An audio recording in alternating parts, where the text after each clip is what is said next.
प्रिय श्रद्धालुओं, जय श्री कृष्णा, जय श्री राम, जय श्री राधे राधे, जय श्री महाकाल। इस प्रवचन में आपको श्रवण कराएंगे हिरण्मय वर्ष में अर्यमा के द्वारा कच्छप रूप की, उत्तर कुरु वर्ष में पृथ्वी देवी के द्वारा बाराय रूप की एवं किम पुरुष वर्ष में हनुमान जी के द्वारा श्री रामचंद्र जी रूप की और भारतवर्ष में श्री नारद जी के द्वारा नारायण रूप की स्तुति, उपासना का वर्णन तथा भारतवर्ष की महिमा का कथन। श्री नारायण कहते हैं, नारद, हिरण्मय नामक वर्ष में योगेश्वर भगवान श्री हरि कच्छप रूप धारण करके विराजते हैं। अर्यमा के द्वारा इनकी पूजा और स्तुति होती है। अर्यमा कहते हैं, ओम नमो भगवते अकुराय सर्व सत्व गुण विशेष बड़ाय नोपल छित स्थानाय नमो वैष्णवे नमो भूमने नमो वस्थानाय नमस्ते। जो समय की सीमा से रहित संपूर्ण सत्वादि गुणों के विशेषण तथा अलिखित स्थान वाले हैं, उन ओंकार स्वरूप सर्वव्यापक भगवान कच्छप को बार बार नमस्कार है। प्रभु अनेक रूपों में दिखने वाला यह जो अर्थ स्वरूप जगत है, सो आपकी ही माया से भाषित होने के कारण ही आपका ही रूप है। यथार्थ प्रतीत न होने से उसकी संख्या नहीं की जा सकती। ऐसे अनिर्वचनीय स्वरूप आप श्री हरि को नमस्कार है। भगवान जरायुज स्वेदज अंडज उज्जरज जंगम स्थावर देवता ऋषि पितर भूत इंद्रिय स्वर आकाश पृथ्वी पर्वत सागर द्वीप ग्रह और नक्षत्र आदि नाम से विख्यात जो कुछ है सो सब एकमात्र आप ही है। प्रभु, आपके असंख्य नाम रूप और आकृतियां हैं। कविगण आप में जो 24 तत्वों का निश्चय कर चुके हैं, वह जिस तत्व दृष्टि के सामने नृत्य होता है, वह भी वस्तुतः आपका ही रूप है। ऐसे सांख्य स्वरूप आप भगवान श्री हरि को नमस्कार। इस प्रकार अर्यमा हिरण्मय वर्ष के अन्य अध्यक्षों के साथ देवादिदेव सर्वभूतमय भगवान कच्छप की स्तुति करते, गुणानुवाद गाते और भजन करते। फिर उत्तर कुरु वर्ष में यज्ञ पुरुष भगवान श्री हरि बाराय का रूप धारण करके विराजते हैं। इन भगवान आदि बाराय की पृथ्वी देवी निरंतर उपासना करती हैं। देवी पृथ्वी का हृदय रूपी कमल कृपा रस से परिपूर्ण रहता है, अतः वे परम भक्ति के साथ विधि पूर्वक दैत्य का उच्छेद करने वाले भगवान यज्ञ बाराय की पूजा करके उनके गुणानुवाद कीर्तन करती है। पृथ्वी कहती है, ओम नमो भगवते मंत्र तत्व लिंगाय यज्ञ कृतवे महाधुराय वाय महावराहाय नमा कर्म शुक्लाय त्रियुगाय नमस्ते। जिनका तत्व मंत्रों के सारे समझ में आता है, जो यज्ञ स्वरूप है, महान यज्ञ जिनका विग्रह माना जाता है, तथा जो शुक्ल कर्मय है, उन त्रियुग मूर्ति ओंकार स्वरूप भगवान बाराय को अनेक सा नमस्कार है। भगवान काठ में छिपी हुई अग्नि को प्रकाश में आने के लिए मंथन करने वाले ऋत्वज गणों की भांति परम प्रवीण विद्वान पुरुष, जिसके दर्शन प्राप्त करने के विचार से मन रूपी मथानी द्वारा शरीर को मथ डालते हैं, तब अपने स्वरूप को प्रकट करने वाले उन आप श्री हरि को नमस्कार है। प्रभु, द्रव्य क्रिया हेतु अयन ईश्वर कर्ता ये सभी आपके मायक हैं। इनके द्वारा यम नियम आदि के प्रभाव से निश्चित बुद्धि वाले पुरुष जिनके यथार्थ स्वरूप को समझने में सफल होते हैं, उन आप प्रकृति से परे भगवान श्री हरि को बार बार नमस्कार है। भगवान सृष्टि के सामने आने की इच्छा उत्पन्न होते ही जिनके संकेत मात्र से निष्प्रय होते हुए भी प्रकृति गुणों द्वारा जगत की उत्पत्ति स्थिति और संहार में इस प्रकार व्यस्त हो जाती है, जैसे चुंबक का सहयोग पाकर जड़ लोहा भी चलने में समर्थ हो जाता है। उन आप संपूर्ण गुणों एवं कर्मों के साक्षी श्री हरि को नमस्कार है। प्रभु, जिन्होंने एक हाथी को पछाड़ने वाले दूसरे हाथी की भांति युद्ध के अवसर पर प्रतिद्वंदी हिरणाक्ष को लीलापूर्वक दलित करके मुझे अपनी डालों के अग्रभाग पर उठाया और रसातल से बाहर निकाल दिया, उन जगत के आदि कारण स्वरूप सर्वशक्तिमान भगवान बाराय को मैं नमस्कार करती हूँ। क्यों पुरुष वर्ष में चराचर जगत के शासक दशरथ नंदन भगवान श्री रामचंद्र जी विराजते हैं। भगवती सीता उनके साथ सुशोभित रहती हैं।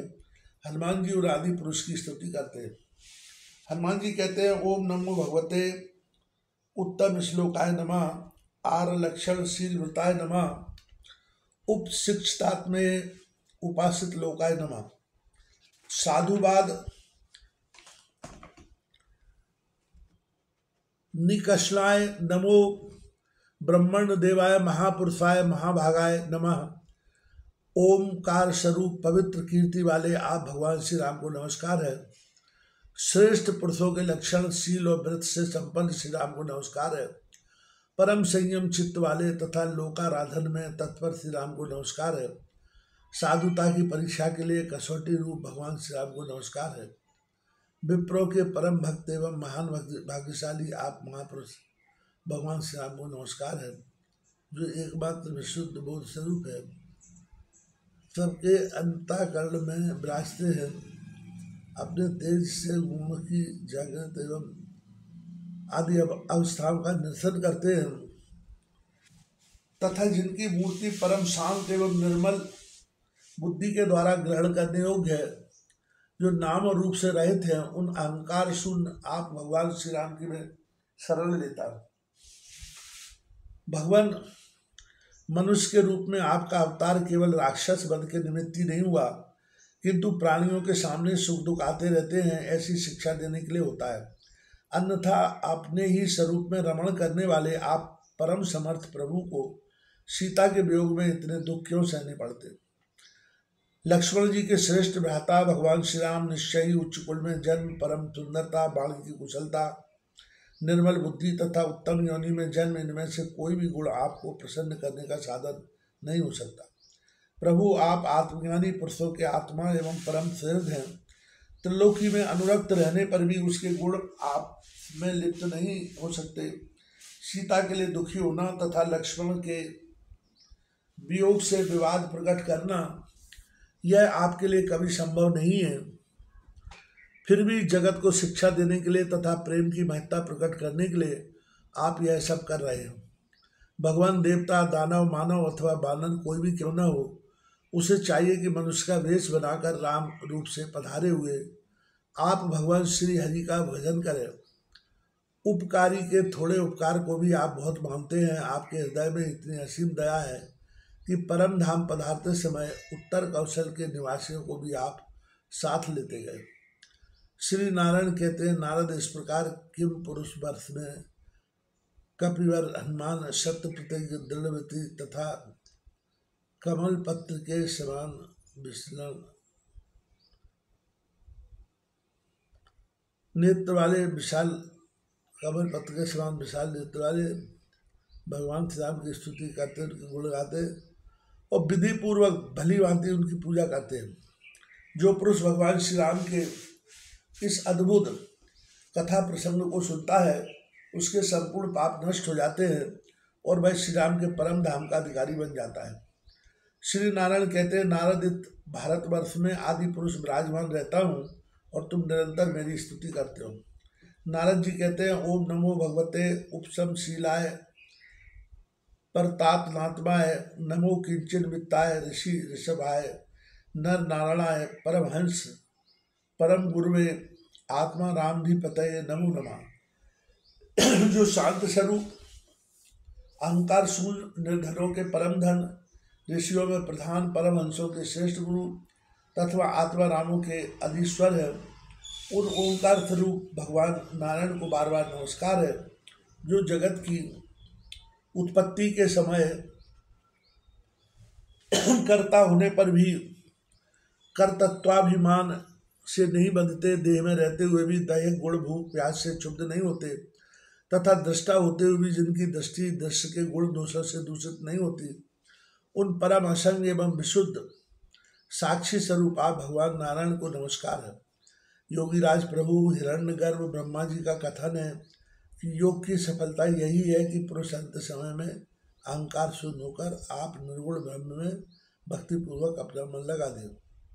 भगवान जिस प्रकार सांसारिक और पारलौकिक भोगों की इच्छा रखने वाला व्यक्ति स्त्री पुत्र और धन विषयक चिंता करते हुए चल सकता है, उसी प्रकार यदि विद्वान भी अपने इस कुत्सित शरीर के छूट जाने के भय से भरा रहे तो उसका विद्याभ्यास करना केवल परिश्रम मात्र ही है।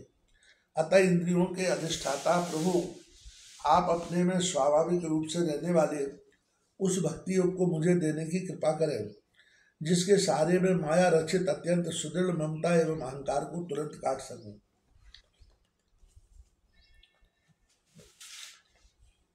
इस प्रकार अखिल ज्ञातव्य रहस्यों को देखने वाले मुनिवर नारद जी द्वारा मुझे अप्रमेय स्वरूप भगवान नारायण की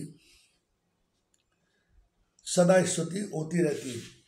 देवर्ष से इस भारतवर्ष में जितनी नदियां और पर्वत है उनका मैं वर्णन करता हूँ, तो मन एकाग्र करके सुनो। मलय, मंगल प्रस्थ, बैनाक, त्रिकूट, ऋषभ, कुटक, कोल, शहा, देवगिरी, ऋषिमुख, श्रीशैल, वेंकट, अद्रि, महेंद्र, बारिधार, विंध, युक्तिमान, ऋक्ष, पारियात, द्रोण, चित्रकूट, गोवर्धन, रैवर्तक, ककुब, नील, गौरमुख, इंद्रकौल तथा कामदगिरी पर्वत है। इनके अतिरिक्त भी अन्य प्रचुर पुण्य प्रदान करने वाले असंख्य पर्वत है।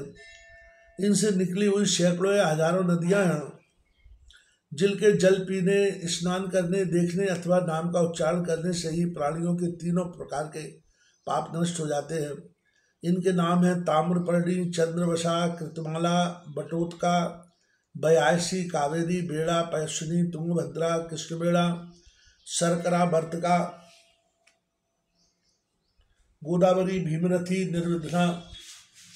निर्विंध्या, पैश्लुका, तापी, रेवा, सुरसा, नर्मदा, सरस्वती, चरणवती, सिंधु तथा अंध एवं स्वर्ण नाम वाले दो महान नद ऋषिकुल्या, तसामा, महानदी, वेद स्मृति, कौशिकी, यमुना, मंदाकिनी, द्रुति, गोमती, सरयू, रोगवती, सप्तवती, सुषमा, शतद्रु, चंद्रभागा, मरुद, वृथा, वितस्ता, अश्वनी तथा विश्वा, ये त्रिविध नामों से प्रसिद्ध है। नारद इस भारतवर्ष में जन्म लेने वाले पुरुषों को अपने अपने सात्विक, राजस और तामस कर्मों के प्रभाव से ही दिव्य मानव एवं नार की योनियां मिलती है। संपूर्ण निवासियों को भांति भांति के भोग भोगने को मिलते हैं। अपने वर्णाश्रम के अनुसार व्यवहार